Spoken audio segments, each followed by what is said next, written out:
Order! Order! You are an incorrigible delinquent at times. Behave yourself, man!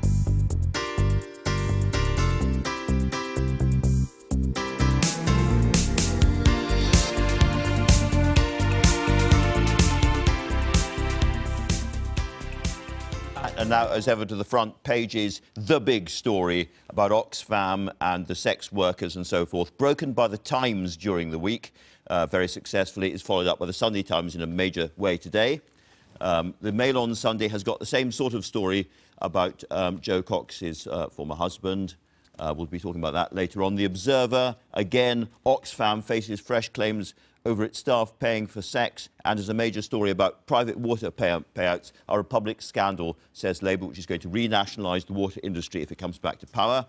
The Sunday Telegraph there has got a story from the other side of the Brexit debate. Barnier's aggression, he's been very, very aggressive this week in many people's view, is risking a UK walkout. There's the beginnings of a fracturing of opinion on the European side of the negotiation. We don't often hear about that, so that's interesting. And the Sunday Express in gung-ho form, May sets out roadmap to Brexit success, it says. So lots to talk about. We're going to start, I think, with the Sunday Times front page, aren't we? Yeah, I mean, this is Aisha. An absolutely disgraceful and shocking story. It now comes to light that up to 120 workers for Britain's leading charities have been accused of sexual abuse. Priti Patel, former DFID secretary, has said that she fears that there has been a culture of predatory sort of paedophilia going on in the aid sector, and this she says that public money should just stop. Well, I think that, for me, that is a stretch too far. I think we shouldn't weaponise this to make a bigger argument about whatever the rights and wrongs and your views are on aid. But, you know, when charities go into an area, the area is very, very vulnerable. There has been war or famine or a disaster. People are vulnerable, and the idea that people are exploiting vulnerable people for sex is absolutely disgraceful. We should say it's not just Haiti. There's a story in The Observer which discusses the same sort of thing going on in Chad. And there's lots of other examples, and it's not just Oxfam. Yeah, and Save the Children as well. Just to close this off from my point of view, I mean, I just think the charity sector should hold themselves to a higher standard. And no sector, and it's not good enough for the charity sector to say, look, we didn't talk about it because we were worried it might affect donations. You know, whether you're the Catholic Church, whether you're politics, whether you're a charity, you should not be above scrutiny. We should investigate these without fear or favour. But that's where you get into a difficult situation where the former International Development Secretary, Priti Patel, when she says, well, in that case, they shouldn't get any money, this is a great political excuse not to fund them.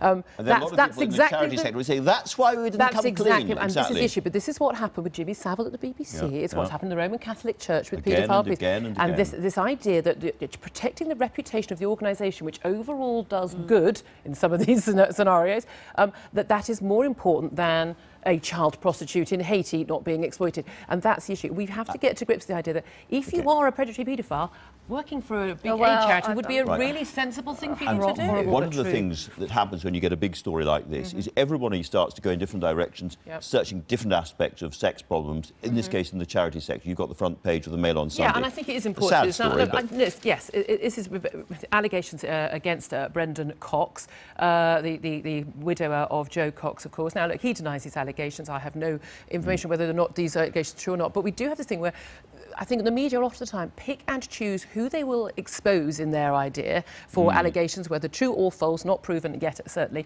For news value. For news value and for political value. And I really think we need to be very open about the fact that these are now being used, these allegations, whether it's about the President's Club, whether it's about Oxfam, whether it's about this, that these are politicised things. And I do think we need to be very careful about people's anonymity. And I really do think that if you're going to be naming one person as opposed to another person and picking and choosing, well, make very clear why you're doing that. Can I just say one thing on that? I mean, I think you have to tread hugely carefully with these things.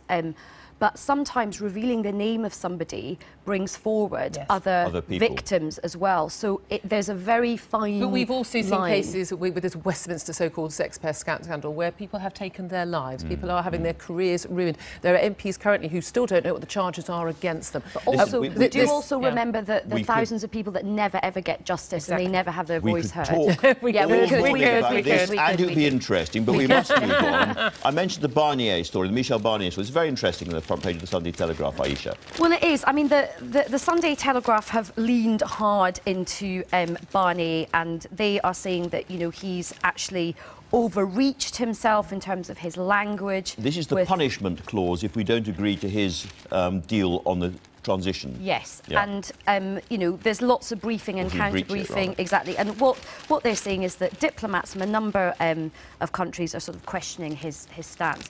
But again, I mean, you would expect me to say this because I'm on the other side from Julia, but this is what the cut and thrust of negotiations are like. You can't have a Gwyneth Paltrow conscious uncoupling. I'm afraid, you know, it's a dirty business negotiation. And they're a lot better at it than us, it would seem, and that's the issue. Do you accept, however, that in a sense, you know, we pour over every split, every problem on the British government side, every inconsistency. On the other side, we've got major nations who now disagree with each other about the terms of Brexit and stress between the national capitals on the one hand and Barnier's team in Brussels on the other, and we don't very often report this. Well, the BBC doesn't often report it. No, they won't talk to us, is partly the problem. Well, no, but there is a major issue, again, believing everything that anyone at the EU says is the word of God, and everything else is being politicised here. Yeah, there's a major issue, isn't there, in terms of the fact that we've got an organisation, the EU, which is basically happily going to do economic damage to its own member states and its own countrymen. But we are doing to punish us. We're potentially doing economic damage to ourselves. All I say is keep watching next week. I will. But you know I always watch. Of course. This is a spread in the Sunday Times by Tim Shipman. Besieged May pressed to put some Brexit meat on the cabinet table. Wonderful last Leonardo supper. turning in his grave. It's a superb spread. But basically, what is happening, as you currently see, we see speech after speech, we see, you know, newspaper column after newspaper column, and basically the Remainers and the Brexiteers in the cabinet and outside the Monks and the Soubries are basically constantly trying to get the Prime Minister's ear. There seems to be a view, it's almost Trumpian, that whoever has spoken to her last gets the official policy. I think the general view is, you know, we just want some signal from Theresa May about what she wants to do. Well, she has. The Lancaster speech is very come clear. on, that's so not true. I mean, she doesn't know what she wants now. We don't know. Hold on a second. There have been signals, but then she goes back on them. Excuse me, can I just have a very, sorry, Andrew, you're here. a very brief word? I'm really sorry. But certainly according to the Sunday Express and many other papers, we are about to hear what Theresa May thinks. There's going to be a statement coming shortly, and then a series of, I think, 6 big speeches by cabinet ministers laying out exactly what they want from these negotiations. Though interestingly, Mr. Hammond is not among them. Well, this is the problem. She's had 2 meetings this week with her kind of inner war cabinet, and never has there been a better title for a working group. And the problem is they are still fundamentally split over what kind of Brexit they want. Oh, over Brexit or no Brexit. You know, whether they want to have a sort of a divergent Brexit, whether they want something which is much more aligned. And, you know, Julia and I would, you know, we're on that. They have still not come to, and we are wasting time on this. We are going to miss our deadlines. There'll be no speech from Hammond because he gave a speech in Davos, but I have to say the less we hear from Hammond, the better. I think also for Hammond's career. He's the Chancellor. He should be allowed to speak. At the end of this programme, we're going to hear the Spitfires playing, and they've got a big Justice for Grenfell sign on their speaker. A different kind of tower block, but a very worrying story in the Sunday Times, Aisha. There is. I mean, it looks like we are failing to learn the horrific, tragic lessons of Grenfell, particularly when it comes to design of these very, very tall residential towers. There is a huge building being done, and the worry is it's proposed to be built with only a single staircase providing an escape from some of the highest floors. And Russ Timpson, who's from the Safety Network, said that, you know, we think this is extraordinary that we are in this situation where we're having these very, very tall buildings with one fire escape. And the truth is, you know, we are building up in London. That is a trend. And you can see from the beautiful photograph behind you, Aisha, London is now full of vast glass towers. And if some of them have only a single staircase to get out, that's terrifying. But the thing is, this also undermines this whole idea that this is all just an attack on the poor. It's because people are poor in Grenfell Tower that they had this terrible fire safety. Actually, it's across the board, rich or poor. OK, more stories. Cheating teachers in the Sunday Times. I think this is fascinating, front page of the Sunday Times. Yes, we all had a lot of talk recently about pupils cheating. Of course, you know, with the advent of the mobile phone, which I don't think we had, and maybe you did, I don't know, in our day, it wasn't an option. You had to write on your hand, but thousands of teachers caught cheating. And I think this says a lot about how we view exams now. Exams used to be the idea that you would have an idea of where someone's standards were, you know, how good someone was at a particular subject. Now the idea is it's a route to something else, and everyone must get A's or A stars. And we no longer see exams as a sort of factual representation of someone's ability, so it's OK to cheat. And also I think it's a really different mindset at school. It is. But also what's interesting is a lot of people get super coached for their exams as well. It's an interesting industry. We have time for one final story, Aisha. You can choose between ice hockey and I think we're going to do ice hockey, actually. Let's do ice hockey. So the Winter Olympics are going on, but actually no one really cares about them because it's all about North Korea and South Korea. Really interesting. The North Koreans are making as nice as the North Koreans ever make, aren't they? It's incredible. Their sort of diplomacy and their sort of, you know, they've made all the attention onto them. And Kim Jong-un has sent his wee sister, Little Kim, as I call her. She's only 30. She's head of propaganda for North Korea. Do you know what I would love? I'd like to know more about this person. I would absolutely love it if she decided to stay in South Korea. A defect. I think it's that would be absolutely amazing. I think it's I have to say, we all think it's a bit of a joke and it's all lovely, but at the end of the day, the North Koreans are, you know, a nasty dictator, murderous state, outplaying the diplomacy of South Korea, Japan, China and America. Yeah. But that is rather worrying. But remember, this could be an important first step. The only way to sort of calm down the temperature in North Korea is diplomacy with South Korea. So hopefully this could be sort of, you know, a beginning of a thawing in relations. It started on the ice hockey. Well, ping-pong did it in the 70s. Ping-pong to ice hockey. Thank you both very much indeed. Let's take a look at some of the stories in the morning's papers with my esteemed panel of guests, the President of the National Union of Students, Shakira Martin, the boss of Pimlico Plumbers, Charlie Mullins, and PR boss and advisor to the likes of Boris Johnson, Joe Tanner. Lovely to see you all this cold Sunday morning. And Joe, let's start on a story that is basically on the front pages of all the newspapers, but we've gone from for the observers. Oxfam. Fresh claims that their staff paid for sex with people who must have been some of the most vulnerable in the world. Absolutely. The revelations now have started to emerge that it appears some of those that were dismissed or moved, as it were, from Haiti, where we learnt that there had been very inappropriate behaviour going on, had re-emerged in Chad, and that essentially some of the same behaviour was happening. And this is a very, you know, it's a big story. It's a big problem for Oxfam. It's a big problem for all charities, actually, in terms of how money spent, people conduct themselves, particularly in faraway countries. And the suggestion of a cover-up now is the thing that obviously Oxfam are having to now deal with. Why would Oxfam have behaved in this way, Charlie, do you think? I mean, it just looks like a PR face-saving exercise that is ultimately come back to bite them in the back. Yeah, obviously, as the bigger these organisations get, you know, the more situations they're going to put themselves in, and obviously the control and structure's not in place. And, you know, all of these charities are liable for situations to happen. The bigger they get, you know, how can they control it properly? I mean, the point that I made to the Justice Secretary a little bit earlier, Shakira, was, you know, look, there is a case already to suggest that Oxfam have withheld information from the Charities Commission, have withheld information from the government. On that basis, should we not now be withholding money from Oxfam? There's definitely something needs to be done. The government gives around £30 million to Oxfam, which is public money. Someone needs to be held to account about what has gone on. Obviously, not the whole situation has been put in the public eye, and this is extremely damaging for the excellent work that Oxfam's been doing for many, many years. But also, I think that there needs to be an urgent review into what needs to be done and how we can end the situation. And how you put safeguards in place. I mean, Charlie and I run businesses. Charlie's is significantly bigger than mine. But, you know, if you wanted a government contract, it's extremely difficult. You know, the idea is the bigger you are, you get through procurement rules. The smaller you are, you don't.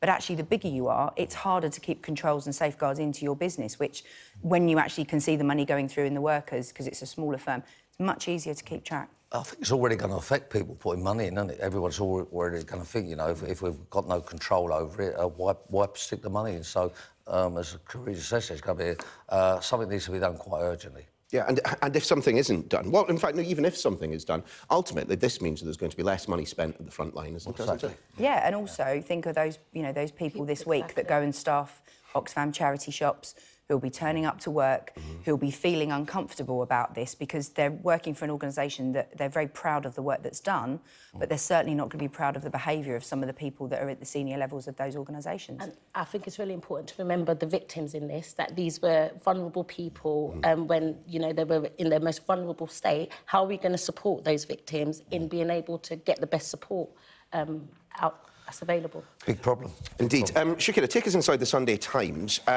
Students wanting refunds. Now, I know that students are always desperate for cash, but what's this about? So UCU is having a strike based on the pension. This is something that hasn't been done for many, many, many years, a strike of this time. we stand in full solidarity with our lecturers and our staff. You know, without students, there would not be no need for no academics and vice versa.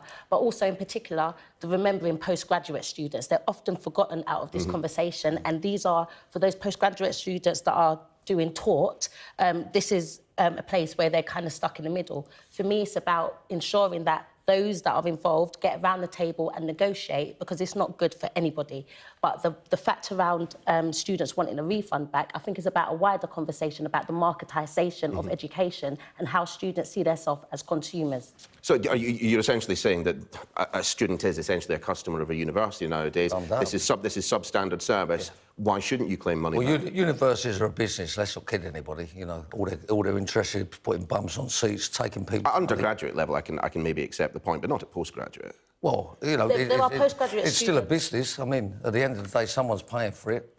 And why would they not want their money back and the compensation that goes with it? But it's even bigger than that. It's about how students at the moment are viewing their education and the marketisation, and how that changed the mindsets of what students feel that they should be getting out. This, when I speak to students up and down the country, they understand the difficult situations that lecturers are in at the moment, and they see how it's important that we need to work together in going around the table and negotiating so that we can stop this from happening and damages for students and for staff. One imagines universities, Joe, will be pretty concerned about this type of thing, because it also opens up the prospect somewhere down the line of students turning around and saying, do you know what, my education was substandard. I'd like some money back. And the quality is an issue. You know, there's now a new regulator that's starting. The Office for Students is about looking at what students get. Ultimately, students are now being charged a lot of money to go to university, and they're expecting to leave with a quality education. Now, that doesn't mean you buy your grade. You've still got to do the work.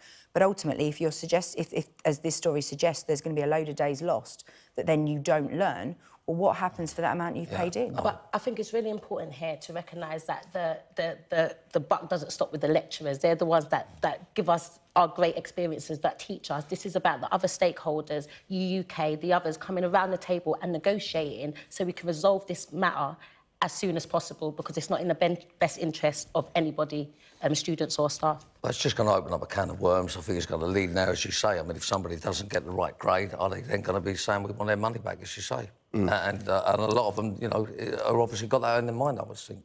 Charlie, your story on the front of the Sunday Times. We know that there are issues in terms of local government funding.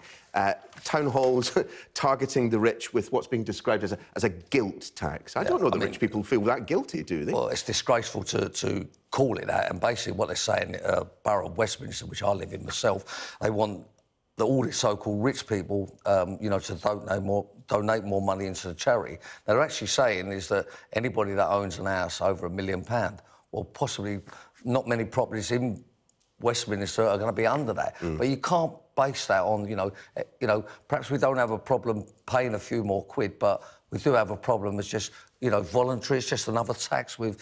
You've got to have some control on it, haven't you? You can't just rely on rich people to keep the councils going. But there's no element of compulsion here. I mean, they are essentially begging letters that are being put out. They're asking, you know, the goodness of your heart, why don't you donate a few of your hard? I don't think there's nothing wrong with that, but it's just, it's the wrong way to do it, and if they start with Westminster, it's going to go on to so many other boroughs that are in trouble. It's just not the way to do it, you know. They need to have a better structure, and, you know, we pay enough taxes already, and maybe they should just go back to the government and see how much more they can do.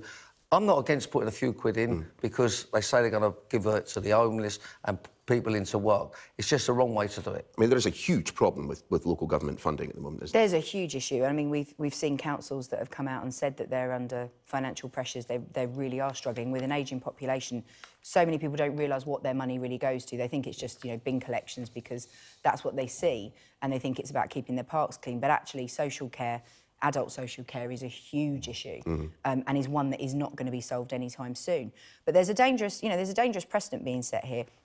How long till we get people, such as Charlie as a resident in Westminster or others, that say, well, hang on a minute, I don't use those services because I pay for my kids' education, or I don't use the local park, I go somewhere else. How long till they start saying, I don't see why I should pay my full council tax, I'll pay the bits that I use for? It's dangerous. This is a thin end of a wedge I don't like. Yeah, I imagine not long is the answer to that question. Joe? Charlie, Shakira. Lovely to see you all again. Thanks very much for taking us through your choice of the papers. Now, more than 18 months after we voted to leave the European Union, she gathered together her top team to work out what Brexit might actually mean, other than Brexit, of course. So she put him and him and him in the same room as her and him, and she asked them to decide whether taking back control is more or less important than money, or gaining cheaper, better access to the European single market in the hope that that'll make us a bit richer. Now, the EU's main negotiator, Michel Barnier, said, for goodness sake, make up your minds. Time is running out. Please tell us what you want. But they didn't. So he said, don't worry, it'll be all right on the night. But will it really be, Screeny, Allegra? This morning, the Brexiteers do seem to think it will be all right. The Sunday Express tells us about those speeches Robert's just mentioned. So, not just the Prime Minister with a roadmap for Brexit success, but also Boris Johnson is supposedly supporting her speech, and all of these cabinet ministers are going to come forward with a speech. Only one Remainer is in the mix. On Valentine's Day, we're going to get that Boris Johnson speech this week. It's expected to reach out to Remain voters and explain to them why Brexit should be OK. Now, there is one graph that the Brexiteers have been sharing this week. It's unusual because it's made by the Bank of England. We thought they didn't agree with their predictions, but they like this prediction because it's on living standards. And look at this. The green line is pay, and it is ... projected to go up by more than inflation, and therefore the squeeze on our living standards is expected to go down by the end of the decade because partly we're nearing full employment. Now, who shared this? Well, last week's guest and Brexiteer Dominic Raab shared it, and he also did this tweet. Where is it? Good news. Economic growth forecast revised up for 2018 and 2019. Sorry, Eeyore, and he gives us a picture for good measure. Now, one other thing putting a spring in the step of Brexiteers is something of a Barnier backlash on the front of the papers this morning. Where on earth is it? Here it is on the front of the Sunday Telegraph. This is about that ultimatum that Michel Barnier issued this week. I can hear some laughing over there, but has he put a foot wrong? This week his ultimatum was pretty stern, and now the Sunday Telegraph this morning tells us EU member states are worried because if we walk away, then of course they lose out on our divorce payments. They think he's gone too far. Robert. Now, joining me, I've got the Tories Theresa Villiers, leading Brexiteer, great fan of the Remain side, Labour's Alistair Campbell.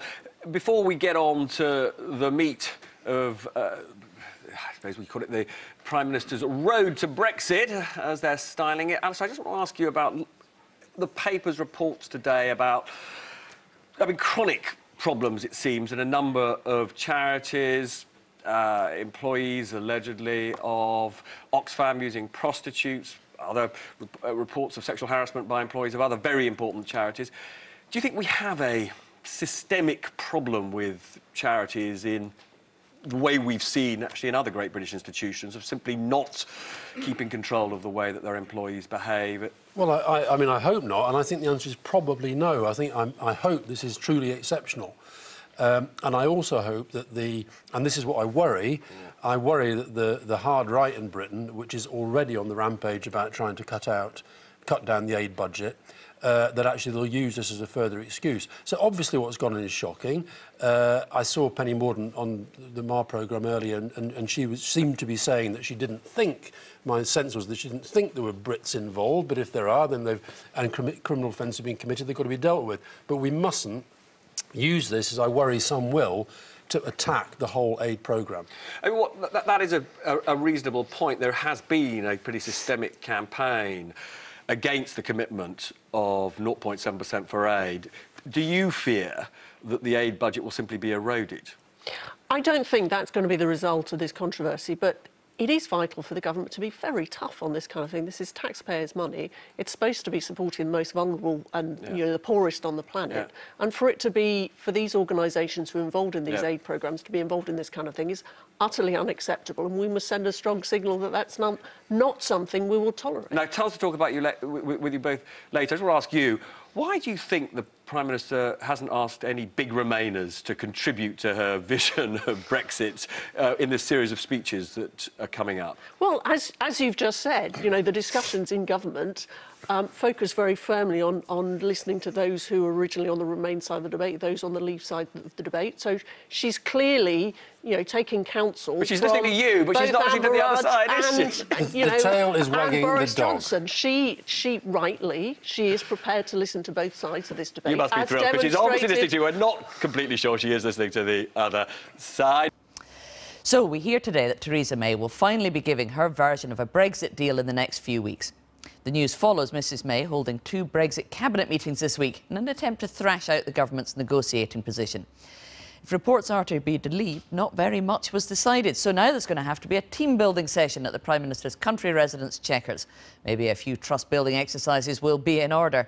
At the moment, however, we're none the wiser, and the EU's chief negotiator, Michel Barnier, seems less than impressed. To start the week, the EU chief negotiator Michel Barnier made a trip to Downing Street with Brexit Secretary David Davis. The British government wants, Mr Barnier. Pleasantries with the PM, but his warning was clear. Time has come to make choice. All week the question was, are the Cabinet running away from making tough decisions on Brexit? As America woke up, the President took a pop at the National Health Service on Twitter. But was it all fake news? The Health Secretary hit back. Transport Secretary Chris Grayling told the Commons that yet again the East Coast mainline franchise had failed, with renationalisation an option. While tensions in the Conservative Party on Brexit were on full display, one leading Tory Remainer did not hold back. 35 hard, ideological Brexiteers who are not Tories. It's about time Theresa stood up to them and slung them out. On Tuesday, deeds and words. MPs celebrated 100 years since some women were given the vote. Westminster awash with suffragette colours, purple, green and white. Wednesday and Thursday, the Brexit War Cabinet settled in for crunch talks. They were meant to decide what the end state should look like. Breakthrough? Not yet.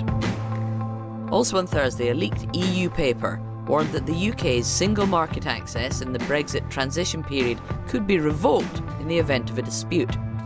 Discourteous? The Brexit Secretary thought so. It's not in good faith, and we think it was unwise to publish that. The week ended as it began, with more warnings from Michel Barnier on Ireland, the customs union and continuing EU-UK disputes. If these disagreements persist, the transition is not a given. So at the end of a busy week, why not let off steam with a glass or two of Brexit juice? That's English sparkling wine to you and me, at the annual Conservative fundraiser, the Black and White Ball. The highest bid of the night? £55,000 to spend a day with the PM. We couldn't afford to get her onto this programme, but instead we'll talk to our panel of inside experts to find out what's going on behind the headlines. Ian Martin, so by now we thought we would know a lot more about the government's final negotiating position on Brexit. We had these 2 Brexit subcommittee meetings this week. They were meant to have come to a conclusion, I thought. Are we any further forward? No. I mean, it's just about possible that this is some very cunning Baldrick-style plan to make Britain look as confused as possible, so as a double bluff. It's a very, very cunning plan. It's very cunning. But I think the chances of that being the case are highly unlikely. No, it seems that the meetings happened, there was discussion, the Prime Minister did not express an opinion, the Prime Minister was more interested in secrecy and in the fear of a leak, but it doesn't seem as though there was very much to leak anyway, because there wasn't a decision. I mean, actually, the UK is closer to a position than than people sort of commonly understand, definitely out of the single market. But on this crucial question of the customs union or a customs agreement after, there is still no decision taken. And I think the feeling at Westminster, people on both sides of the argument really just seems to be, well, someone just decide, make the case, and then get stuck into the talks, which, let's remember, are supposed to begin in about 6 or 7 weeks' time. And this Brexit subcommittee so is really carefully split between Brexiteers and Remainers, and the Prime Minister sits in the middle of it, as we understand, not really expressing a view. I mean, that's put together for very careful political reasons, but it can't continue, can it? This is it, is that I think the presentation at the moment is that they can't come to a decision because they're sort of, they kind of haven't done their homework, or, you know, student essay crisis style presentation. And in some cases, like David Davis, you can imagine that being true. But the main reason they can't come to a decision is because they're in implacable deadlock. And they can't have it, you know, there is no compromise between in the customs union or not in the customs union. One side has to vanquish the other. And it does remind me of Solomon in a way. You know, the Remainers really think it would be economic suicide to leave the customs union, but they're also really aware that this deadlock is completely grinding government to a halt. So it's a kind of national duty pulling them in two directions. They're ultimately, I think, going to be the ones who say, no, I don't want to cut the baby in half, you have the baby. And at some point, it's going to have to go to the country because it's a stupid idea to cut a baby in half. But Tom, what's the danger for the Prime Minister if she does finally come down on one side or another, make a decision and have to start making the case for the type of Brexit that she's advocating? Well, she, A, will do that, and B, the danger is huge. I mean, she will have to get off the perch at some stage. And we've been sitting in these very chairs for 20 months now saying the Prime Minister is going to have to choose one day between prioritising, you know, market access and prioritising sovereignty. That is just the simple case. And you may well get a bit of both out of the EU, but you're going to get more of one or more of the other. So, you know, she will make that choice. I think, actually, interestingly, there is a lot of movement going on under the surface, which, I mean, Ian's absolutely right. Number 10 are desperate not to show us any of the machinations of it because they want to present a nice, finished, complete article. And it's this. There is some sense of consensus growing now within the Brexit Committee, I'm told, not to in any way sign up to any form of customs union, but to sign up, very interestingly, to some form of semi-single market alignment. So aligning with all the single market rules on manufactured goods is what I'm told that they're beginning to agree to do, which they feel they should do anyway because British companies will just go ahead and stand by all the EU regulations because that's exactly what they want to continue to sell into the EU. Now, there are some members of the Brexit Committee who are still very, very opposed to this. Boris Johnson is the main one. So if they do agree to align very heavily on manufactured goods, but not align, for example, on services, in other words, they choose what to cherry pick and can agree what to cherry pick, all this, of course, could fall apart when it hits the 27.